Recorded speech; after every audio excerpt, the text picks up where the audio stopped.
En lisant ces temps-ci certains ouvrages nouveaux, nouvellement parus, sur les rapports du langage et de la pensée, j'ai été amené à me représentifier ce qu'après tout, je puis bien à chaque instant, pour moi-même, mettre en question, savoir la place et la nature bien par ici, c'est d'attaquer quelque chose qui de toute façon ne saurait être, sans ça, qu'aurais-je à vous dire, une limite obligée, nécessaire de votre compréhension.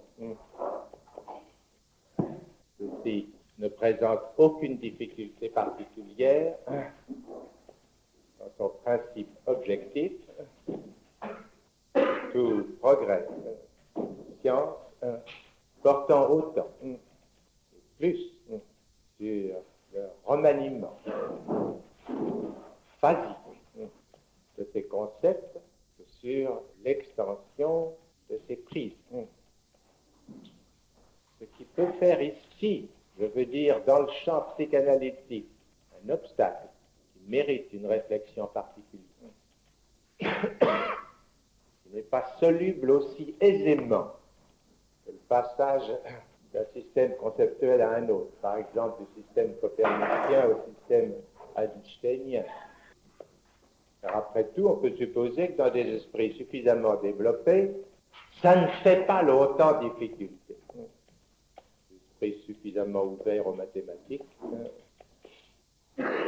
ça ne dure pas longtemps qu'il s'impose que les équations einsteiniennes se tiennent, inclus celles qui les ont précédées, les situent comme cas particulier, donc les résolvent entièrement.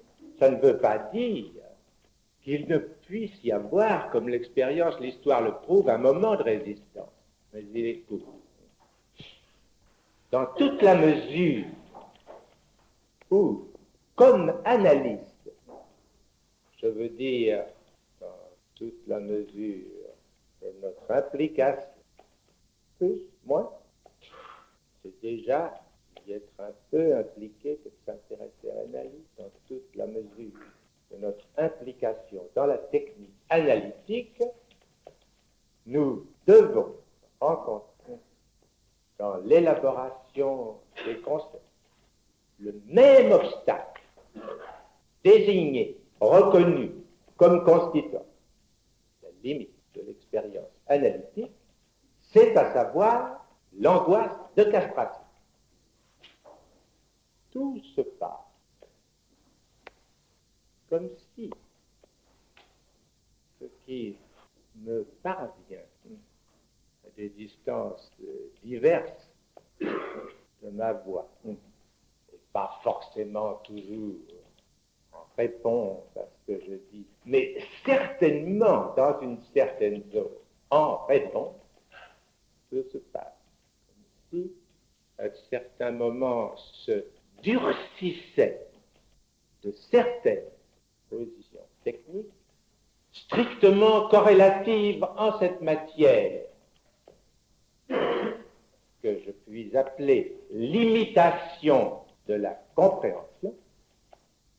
Tout se passe également comme si j'avais choisi, pour surmonter ces limites, une voie parfaitement définie au niveau de l'âge scolaire par une école pédagogique posant d'une certaine façon les problèmes du rapport de l'enseignement scolaire avec la maturation de la pensée de l'enfant. Tout se passe comme si j'adhérais, et j'adhère en effet regarder de près ce débat pédagogique à ce mode de procédé pédagogique qui est loin, croyez-le, vous pouvez le constater, enfin, il y en a parmi vous qui sont plus près que les autres, d'une nécessité à s'intéresser à ces procédés pédagogiques. Vous verrez que les écoles sont loin de s'accorder sur le procédé que je vais maintenant articuler et définir. Pour une école, si vous voulez, on la voudrait pour l'instant à ma gauche, ça ne veut rien dire de plus, tout est commandé par une maturation autonome de l'intelligence, on ne peut que la suivre par la scolaire. Pour les autres, il y a une faille, une béance. La première, désignons-la par exemple par les théories de Stern. Je ne l'ai pas dit tout de suite, parce que je pense qu'une bonne part d'entre vous n'ont jamais ouvert les travaux de ce psychologue pourtant universellement reconnu. Pour l'autre, disons, c'est Piaget. Il y a une béance, une faille entre ce que la pensée enfantine est capable de former et ce qui peut lui être apporté par la voie scientifique. Il est clair que si vous y regardez bien près, c'est dans les deux cas réduire l'efficacité de l'enseignement comme tel à zéro. L'enseignement existe. Ce qui fait que des esprits nombreux dans l'ère scientifique, l'ère aérienne, peuvent le méconnaître, c'est qu'effectivement, dans le champ scientifique, une fois qu'on y a accédé, ce qui est proprement de l'ordre de l'enseignement, au sens que je vais préciser, peut être en effet tenu pour élidable. C'est à savoir que quand on a franchi une certaine étape de la compréhension mathématique, une fois que c'est fait, on n'a plus à en rechercher les voies.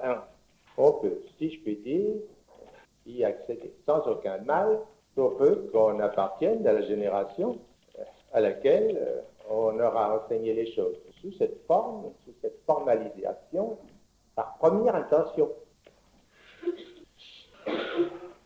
Des concepts extrêmement compliqués, ou plus exactement qui eussent paru dans une étape précédente des mathématiques extrêmement compliquées, sont immédiatement accessibles à des esprits fort jeunes.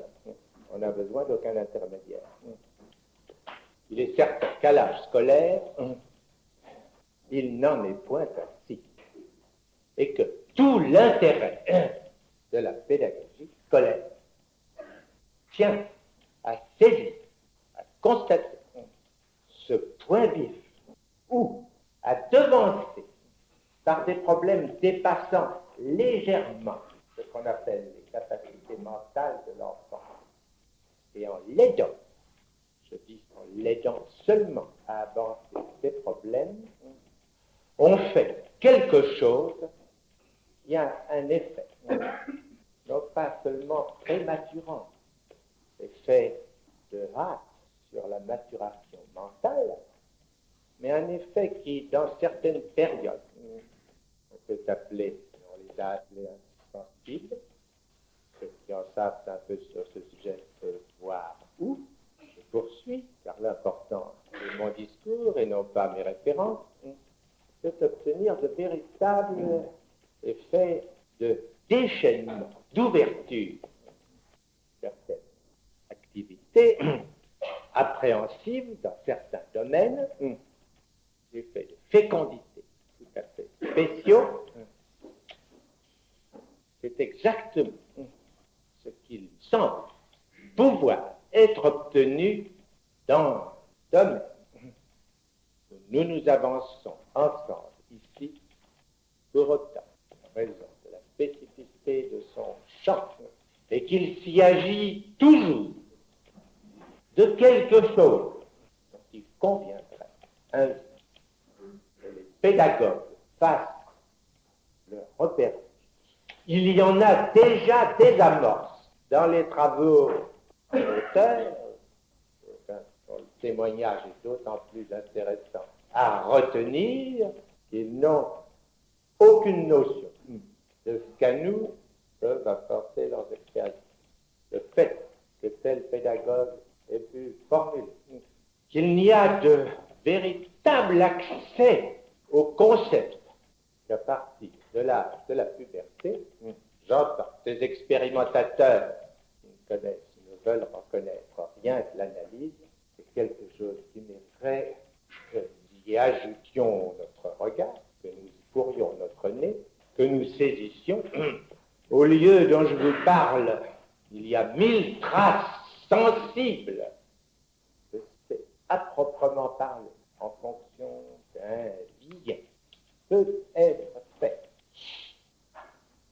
concernant la maturation de l'objet petit a comme tel, c'est-à-dire tel que je le définis à cet âge de la puberté, qu'on pourrait concevoir, donner un tout autre repérage que celui qui est fait par ces auteurs de ce qu'ils appellent le moment limite, où il y a véritablement fonctionnement du concept, et non pas de cette sorte d'usage du langage qu'ils appellent à cette occasion, non pas conceptuel, mais complexuel, par une sorte d'homonymie de pure rencontre avec le terme dont nous nous servons, complexe.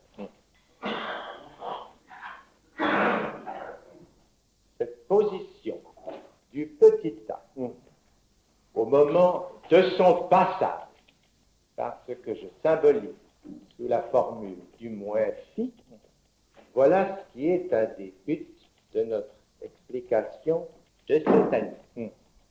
Il n'est valorisable, assumable à vos oreilles. Il ne saurait être valablement transmis si ce n'est par quelque approche. Il ne saurait être ici que détour de ce qui constitue ce moment, caractérisé par la notation moins phi, et qui est et ne peut être que l'angoisse de castration. C'est parce que cette angoisse ici, ne saurait d'aucune façon être présentifiée comme telle, mais seulement repérée par cette sorte de voix concentrée qui me fait, vous le voyez, osciller du stade oral à quelque chose que la dernière fois, j'ai fait se supporter de l'évocation sous une forme séparée, matérialisée en un objet de la voix, ce chauffage. Je me permettrai aujourd'hui de prendre, pour le mettre un instant de côté, que nous pouvons mettre, revenir au point central que j'évoque en parlant de la castration. Quel est véritablement ce rapport de l'angoisse à la castration?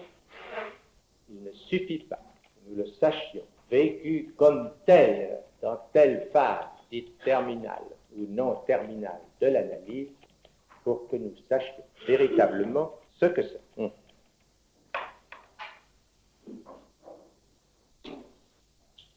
Pour dire tout de suite les choses comme elles vont s'articuler au pas suivant, je dirais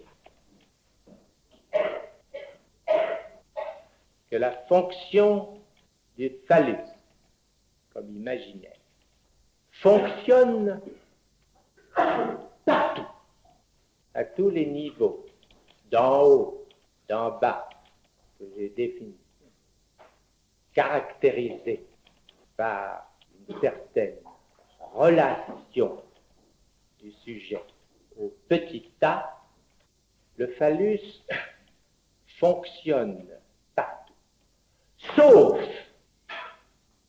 là où on l'attend, dans une fonction médiatrice, nommément au stade phallique et que c'est cette carence comme telle du phallus présent, repérable souvent à notre grande surprise partout ailleurs, c'est cet évanouissement de la fonction phallique comme telle à ce niveau où il est attendu pour fonctionner, qui est principe de l'angoisse de castration.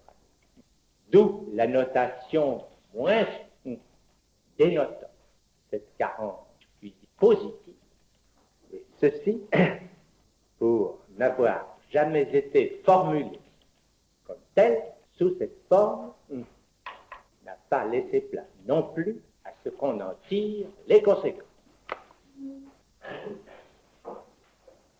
Pour vous rendre sensible la vérité de cette formule, je prendrai diverses fois selon le mode que j'ai appelé tout à l'heure celui de tourner autour. Et puisque la dernière fois je vous ai rappelé la structure propre du champ visuel concernant ce que j'appelle à la fois la sustentation et l'occultation dans ce champ de l'objet petit a, je ne peux faire moins que y revenir quand d'une façon que nous savons être traumatique, c'est dans ce champ que se présente le premier abord avec la présence salvique. C'est à savoir ce qu'on appelle la scène primitive. Chacun sait que malgré qu'il y soit présent, visible, sous la forme d'un fonctionnement du pénis, ce qui frappe dans l'évocation de la réalité, de la forme fantasmée de la scène primitive, c'est toujours quelque ambiguïté concernant justement cette scène. Combien de fois peut-on dire on ne le voit pas à sa place, et même parfois que l'essentiel de l'effet traumatique de la scène, c'est justement les formes sous lesquelles il paraît s'escamote. Aussi bien n'aurais-je qu'à évoquer dans sa forme exemplaire le mode d'apparition, ou en tout cas pour notre propos, nous n'avons pas à nous tromper. L'angoisse qui l'accompagne nous signale assez que nous sommes bien dans la voie que nous cherchons. Le mode d'apparition de cette scène primitive dans l'histoire de l'homme au loup, nous avons entendu dire quelque part qu'il y avait quelque chose d'obsessionnel, paraît-il, à ce que nous revenions ici, je ne pense pas chaque fois que je suis dans votre présence, mais à ce que nous revenions à ces exemples originaux de la découverte freudienne. Ces exemples sont plus que des supports, plus même que des métaphores, nous font toucher de doigt la substance même de ce à quoi nous avons affaire. Essentiel dans la révélation de ce qui apparaît à l'homme au loup par la béance, préfigurant en quelque sorte ce dont j'ai fait une fonction, celle de la fenêtre ouverte, ce qui apparaît dans son cadre, identifiable dans sa forme à la fonction du fantasme, de son mode le plus angoissant. Il est manifeste que l'essentiel n'y est pas de savoir où est le phallus. Il y est, si je puis dire, partout, identique, ce que je pourrais appeler la catatonie de l'image. C'est ça, les loups perchés, qui, retrouvez-y l'écho, ce que je vous ai articulé la dernière fois, regarde le sujet, fixement.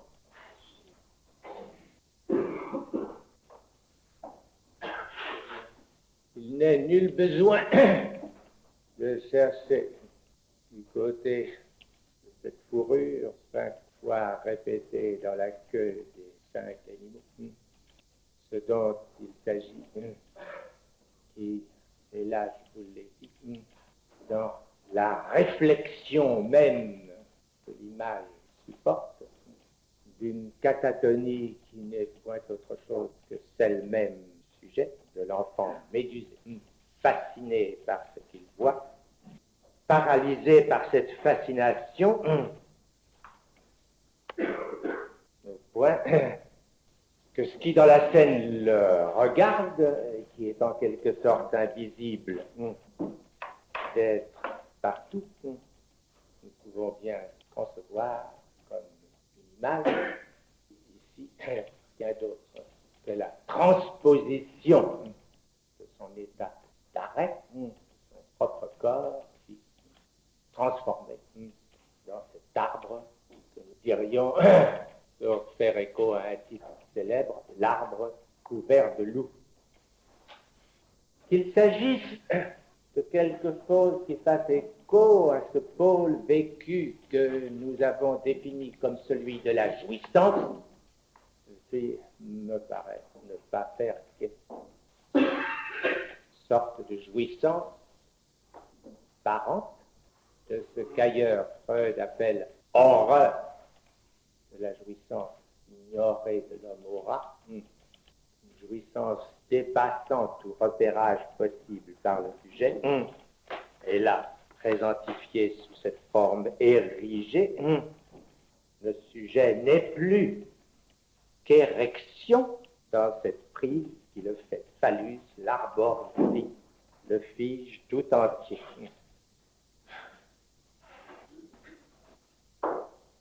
Il y a quelque chose qui se passe et dont Freud nous témoigne que dans cette occasion, ça n'a été que reconstruit, que tout est essentiel que ce soit au développement symptomatique des effets de cette scène, et si essentiel que l'analyse qu'en fait Freud ne saurait même être un instant avancé si nous n'admettons pas cet élément qui reste le seul jusqu'au bout, non intégré par le sujet, et présentifiant en cette occasion ce que Freud a articulé plus tard de la reconstruction telle, c'est la réponse du sujet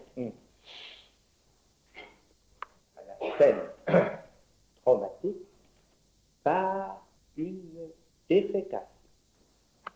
La première fois, la quasi-première fois, la première fois en tout cas où Freud a fait état d'une façon articulée de cette fonction de l'apparition de l'objet excrémentiel dans un moment critique, observez, reportez-vous au texte, que sous 1000 formes, il l'articule dans une fonction auquel nous ne pouvons pas donner d'autre nom que celui que nous avons devoir articuler plus tard comme caractéristique du stade génital, à savoir en fonction d'oblativité.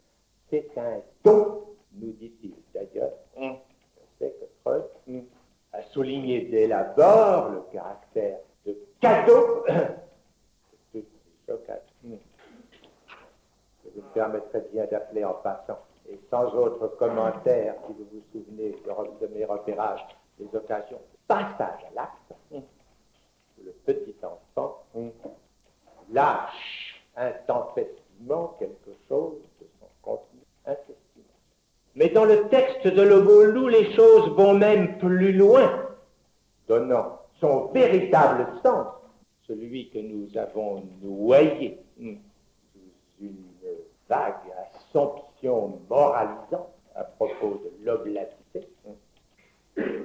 Freud parle à ce propos de sacrifice, ce qui, vous l'avouerez, étant donné que Freud avait de la lecture, et que par exemple, nous savons qu'il avait lu par exemple Robertson Smith, quand il parlait de sacrifice, il ne parlait pas de quelque chose en l'air, c'est une vague analogie morale.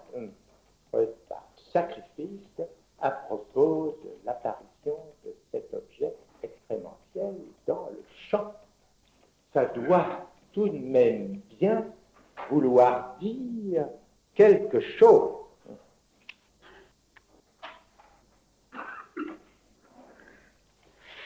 C'est ici que nous reprendrons cette chose au niveau, si vous le voulez, de l'acte. Non, de l'acte, à juste titre, ou non, qualifié de mûr,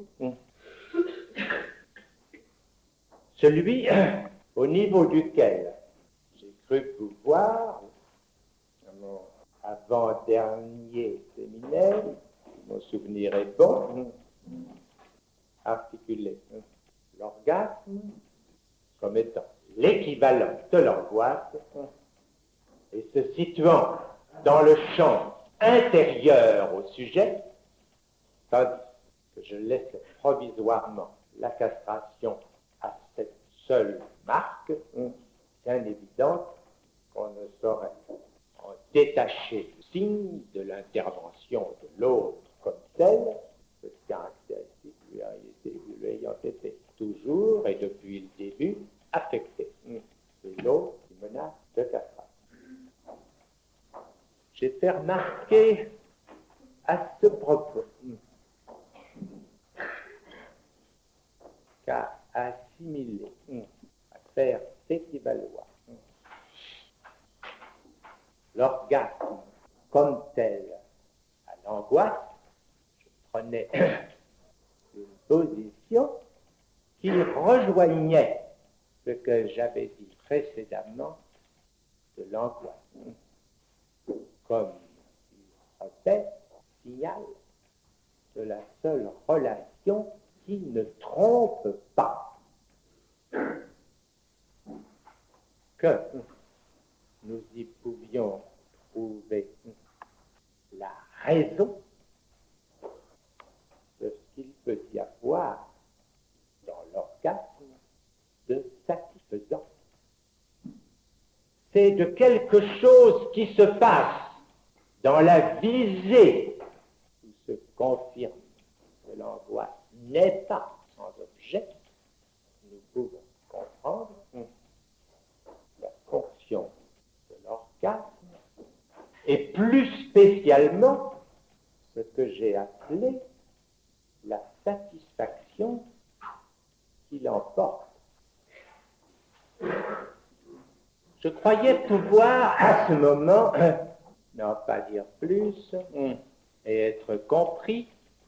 Il n'en reste pas moins que l'écho m'est parvenu, disons pour le moins de quelques perplexités, et dans les termes se sont échangés, si cet écho est juste, justement, notre deux personnes, que je crois avoir particulièrement bien formées, il n'en est que plus surprenant qu'ils aient pu s'interroger dans l'occasion sur ce que j'entendais par cette satisfaction.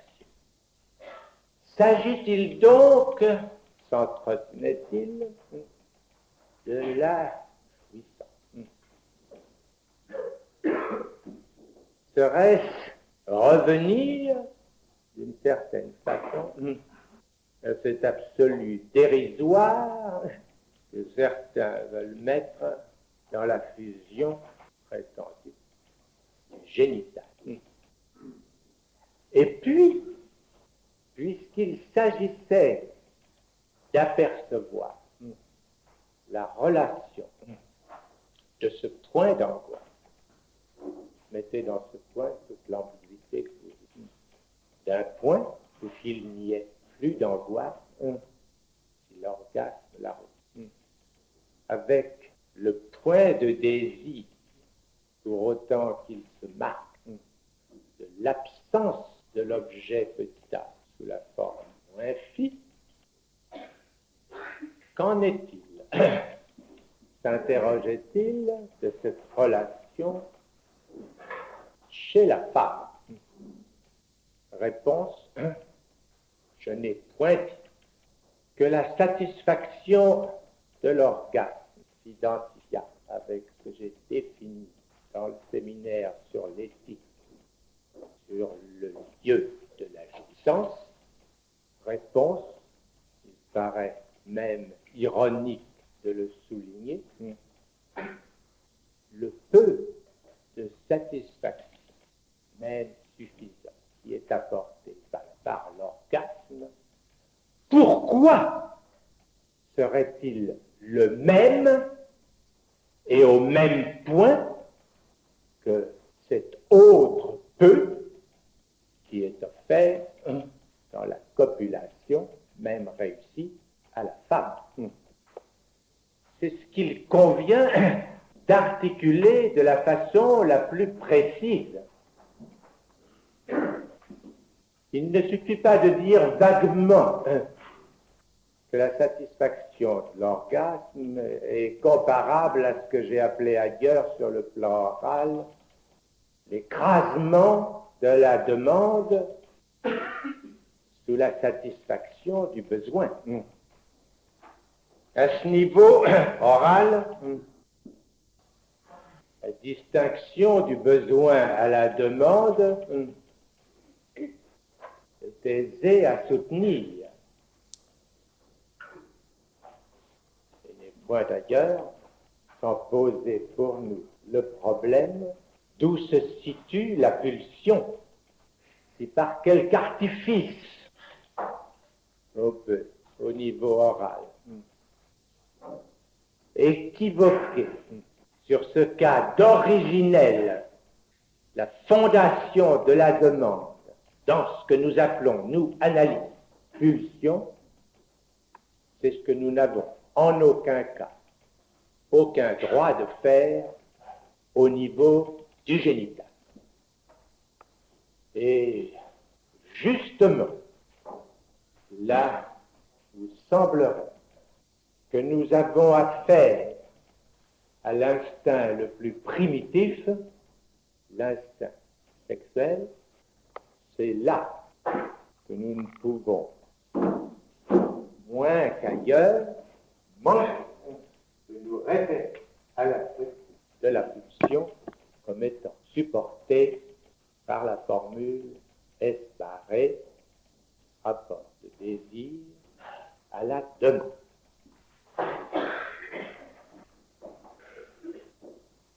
Qu'est-ce qui est demandé au niveau génital et acquis? Qu'effectivement, l'expérience tellement commune, fondamentale, qu'on finit devant l'évidence, comme toujours, par non plus remarquer le relief, qu'effectivement, la copulation interhumaine, lorsqu'elle a transcendant par rapport à l'existence actuelle, il nous a fallu le détour d'une biologie déjà un peu avancée pour pouvoir remarquer la corrélation stricte de l'apparition de la bisexualité avec l'émergence de la fonction de la mort individuelle. Mais enfin, on l'avait pressenti depuis toujours. Quand cet acte se noue donc étroitement ce que nous devons appeler survie de l'espèce conjoint à quelque chose de manquer, si les mots ont un sens, d'intéresser ce que nous repérée théoriquement au dernier terme comme pulsion de mort. Après tout, pourquoi refuser avoir ce qui est après tout immédiatement sensible dans des faits que nous connaissons tout à fait bien, qui sont signifiés dans les usages les plus courants de la langue. Nous demandons, je n'ai pas encore dit à qui, mais enfin, comme il faut bien demander toujours quelque chose à quelqu'un, il se trouve que c'est à notre partenaire. Est-il bien sûr que ce soit à lui, c'est ce qui a peut-être à voir dans un second temps, mais ce que nous demandons, c'est quoi? C'est cette espèce de demande qui a un certain rapport avec la mort. Ça ne va pas très loin. Ce que nous demandons, c'est la petite mort, mais enfin, c'est que nous la demandons. Que la pulsion est intimement mêlée à cette fonction de la demande, que nous demandons à faire l'amour, si vous voulez, à faire l'amourir, c'est à mourir, même à mourir de rire. Ce n'est pas pour rien que je souligne ce qui, de l'amour, participe à ce que j'appelle un sentiment comique. En tout cas, c'est bien là que doit résider ce qu'il y a de reposant dans l'après-orgasme. Si ce qui est satisfait, c'est cette demande, eh bien, mon Dieu, est satisfait à bon compte. On s'en tire.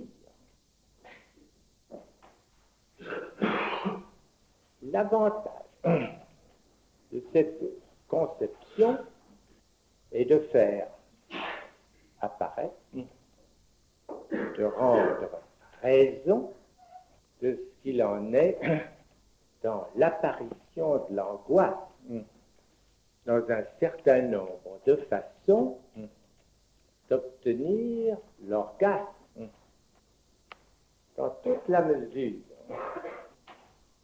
où l'orgasme se détache de ce champ de la demande à l'autre. C'est la première appréhension que Freud en a eue dans le coitus interruptus.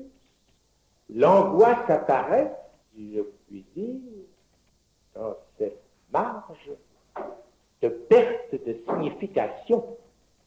Mais comme telle, elle continue à désigner ce qui est visé d'un certain rapport à l'autre. Je ne suis pas en train de dire justement que l'angoisse de castration soit une angoisse morte. C'est une angoisse qui se rapporte au champ où la mort se noue étroitement au renouvellement de la vie.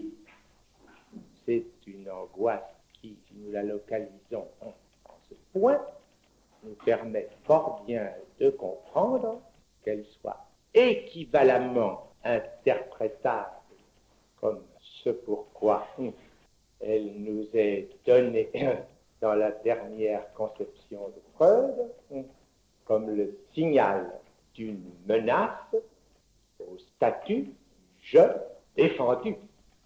Elle se rapporte à l'au-delà de ce je défendu, à ce point d'appel d'une jouissance qui dépasse nos limites, pour autant qu'ici, l'autre est à proprement parler, évoqué dans ce registre de réel qui est ce par quoi un certain type, une certaine forme de vie se transmet et se soutient. Appelez ça comme vous voudrez. Dieu ou génie de l'espèce, je pense avoir déjà suffisamment impliqué dans mes discours que ceci ne nous porte vers nulle hauteur métaphysique. Il s'agit là d'un réel, de ce quelque chose qui maintient ce que Freud a articulé au niveau de son principe de nirvana, comme étant cette propriété de la vie de devoir, pour arriver à la mort, repasser par formes qui reproduisent celles qui ont donné à la forme individuelle l'occasion d'apparaître par la conjonction de deux cellules sexuelles. Qu'est-ce à dire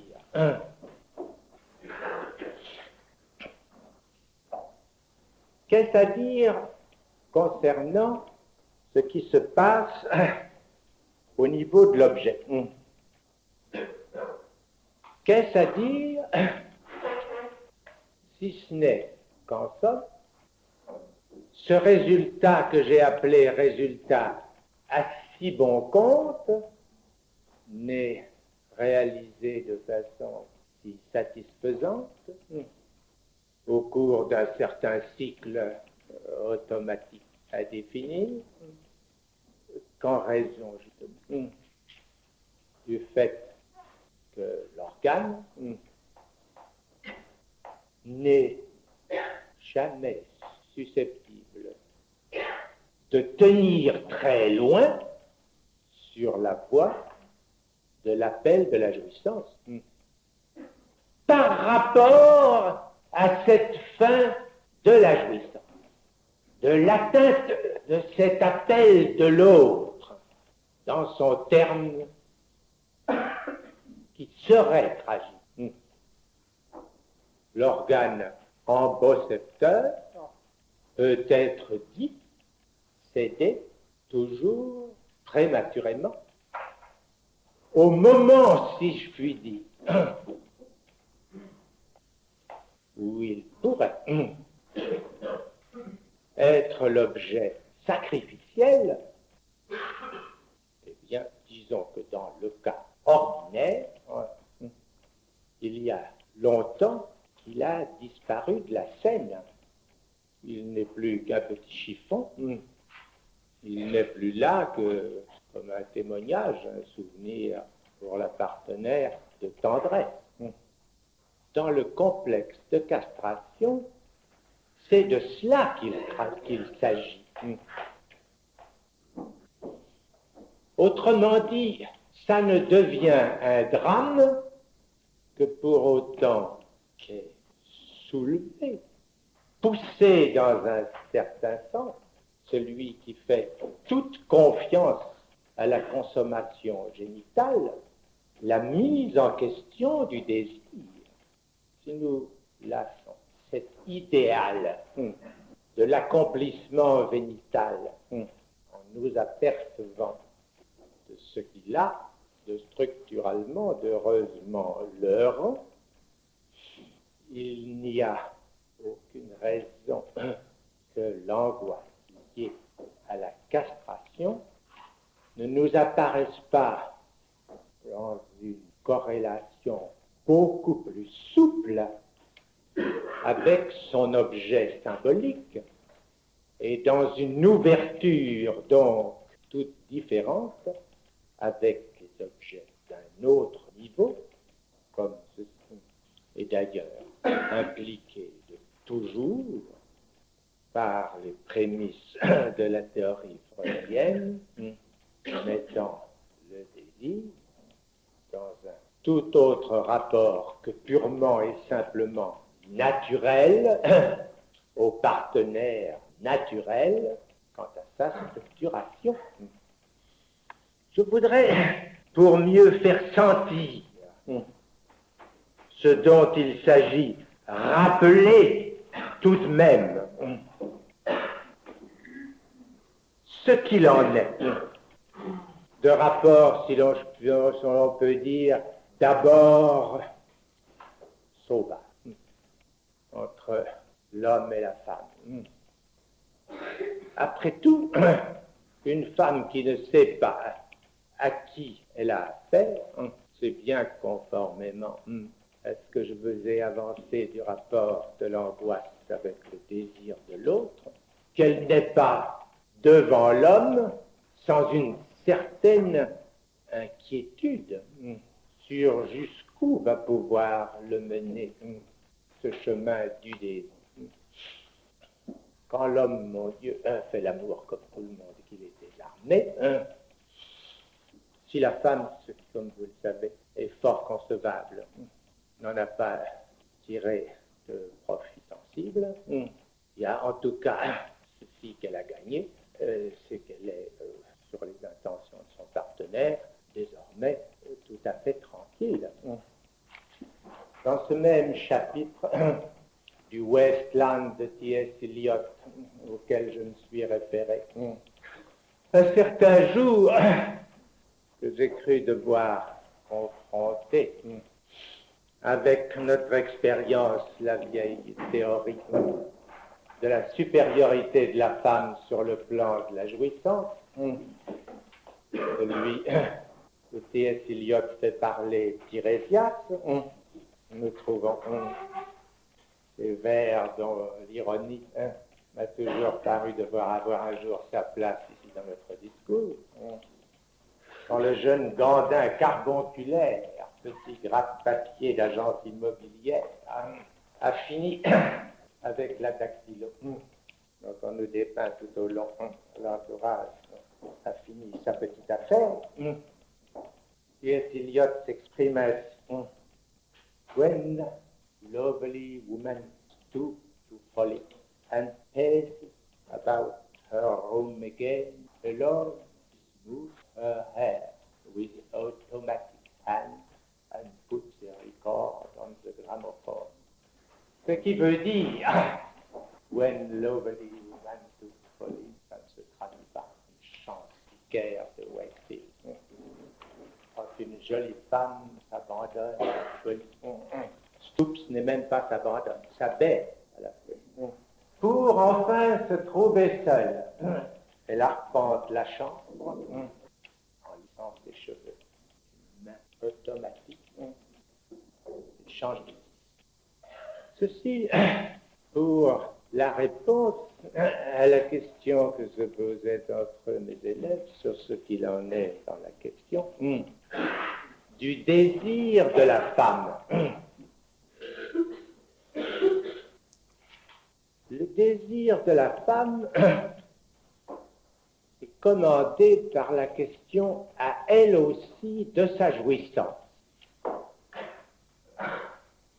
Que de la jouissance, elle soit non seulement beaucoup plus près que l'homme, mais doublement commandée, c'est ce que la théorie analytique nous dit depuis toujours. Que le lieu de cette jouissance ne soit lié pour nous au caractère énigmatique, insituable de son orgasme, c'est ce que nos analyses ont pu pousser assez loin pour que nous puissions dire que ce lieu est d'un point assez archaïque pour être plus ancien que le cloisonnement présent du cloître, qui a été, dans certaines perspectives analytiques, par tel analyste et du sexe féminin parfaitement repéré. Que le désir, qui n'est point la jouissance, soit chez elle naturellement, là où il doit être selon la nature, c'est-à-dire tubaire, c'est ce que le désir de celle qu'on appelle hystérique désigne parfaitement. Le fait que nous devions classer ces sujets comme hystériques ne change rien à ceci que le désir ainsi situé est dans le vrai organique. C'est parce que l'homme ne portera jamais jusque-là la pointe de son désir qu'on peut dire que la jouissance de l'homme et de la femme ne se conjoignent pas organiquement. C'est bien dans la mesure de l'échec du désir de l'homme que la femme est conduite, si je puis dire, normalement, à l'idée d'avoir l'organe de l'homme, pour autant qu'il serait un véritable embaucepteur, et c'est cela qui s'appelle le phallus. C'est parce que le phallus ne réalise pas, si ce n'est dans son évanescence, la rencontre des désirs, qu'il devient le lieu commun de l'angoisse. Ce que la femme nous demande à nous, analystes, à la fin d'une analyse menée selon Freud, c'est un pénis, sans doute, pénis naïve, mais pour faire mieux que l'homme. Il y a quelque chose, il y a bien des choses, il y a 1000 choses qui confirment tout cela. Sans l'analyse, qu'est-ce qu'il y a pour la femme comme façon de surmonter le pénis naïde, si nous le supposons toujours implicite? Mais nous le connaissons très bien. C'est le mode le plus ordinaire de la séduction entre sexes, c'est d'offrir au désir de l'homme l'objet dont il s'agit de la revendication phallique. L'objet non détumescent à soutenir son désir, c'est de faire de ses attributs féminins les signes de la toute-puissance de l'homme. Et c'est ce que, je vous prie de vous référer à mes séminaires anciens, c'est ce que j'ai cru déjà devoir valoriser en soulignant, après John Rivière, la fonction propre de ce qu'elle appelle la mascarade féminine. Simplement, elle doit y faire bon marché de sa jouissance. Dans la mesure